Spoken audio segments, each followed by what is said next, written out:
Bago ako naging B-Mobile member, dati akong OFW. Caregiver ako sa Israel ng almost 8 years. Pero bago pa ako napunta ng Israel, pumunta rin ako sa ibang bansa, sa ibang lugar. So nagtrabaho ako sa Korea, nagtrabaho ako sa Saudi. So ang trabaho ko doon, syempre mag-alaga ng matanda. Sana nanay ko yung inaalagaan ko, kasama ko, pero ibang lahi o ibang tao.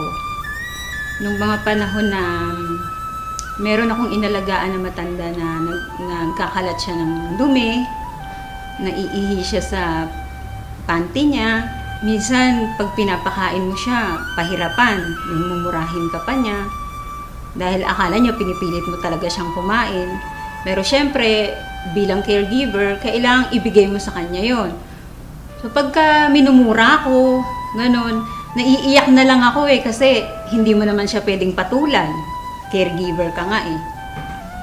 So, naiisip ko yung parents ko.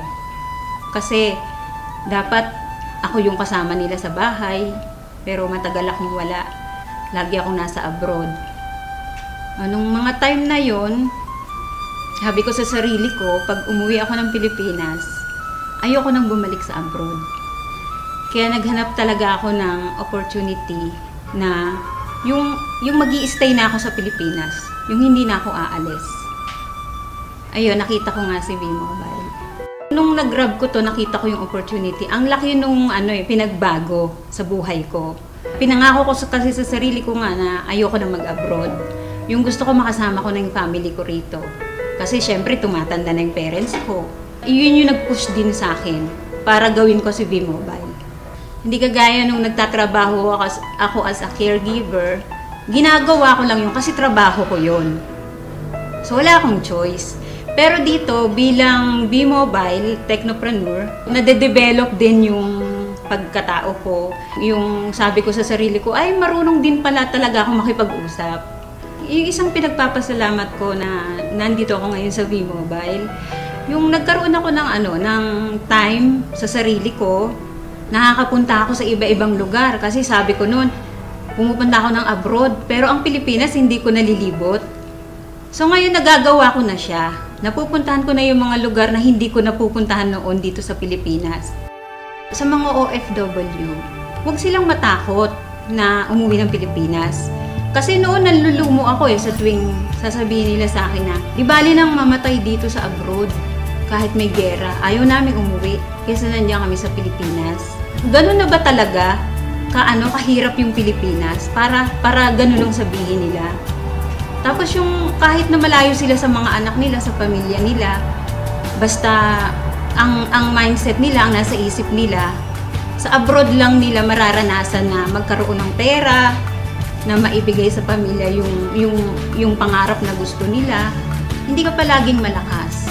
Hindi ka palaging may trabaho dyan. Darating ang panahon, uuwi ka rin ng Pilipinas. So ang sabi ko, kung gagawin nyo si B-Mobile, pag uwi nyo ng Pilipinas, meron na kayong ipon, meron na rin kayong gagawin. Sabi ng kuya ko sa akin, nung niyayaya ko siya, sabi niya sa akin, wag mo na nga akong isali sa ganyang kalokohan, sabi niya. Sabi ko, hindi naman kalokohan si B-Mobile, kasi negosyo nga yan eh. Pinapakita ko nga sa'yo na dito, maliit lang yung capital, tapos may malaking potential income, sabi ko sa kanya. So sabi niya sa akin, baka mamaya magpasali ka dyan ng mga tao, yun pala, scam yan. Sabi niya, di madadamay pa kami niyan. Pati ko niyayaya mo, madadamay din ako, sabi niya. So, syempre na-hurt ako kasi hindi ibang tao yung nagsabi sa akin eh. Kumbaga, kapatid ko siya eh. So, nung time na yon, sabi ko sa kanya, sabi ko sa sarili ko, hindi ako titigil sa B-Mobile.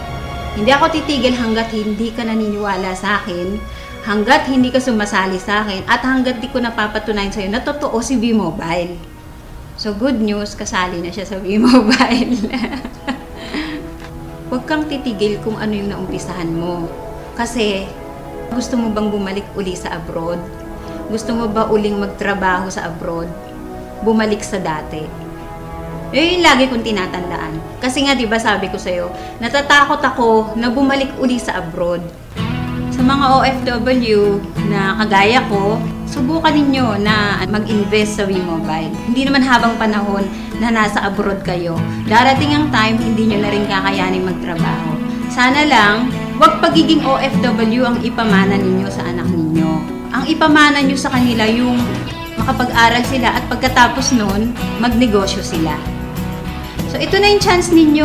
I-grab nyo na to kasi bihira yung opportunity na ganito. Na hindi lahat ng company na nasasalihan ninyo ay kagaya ng WeMobile.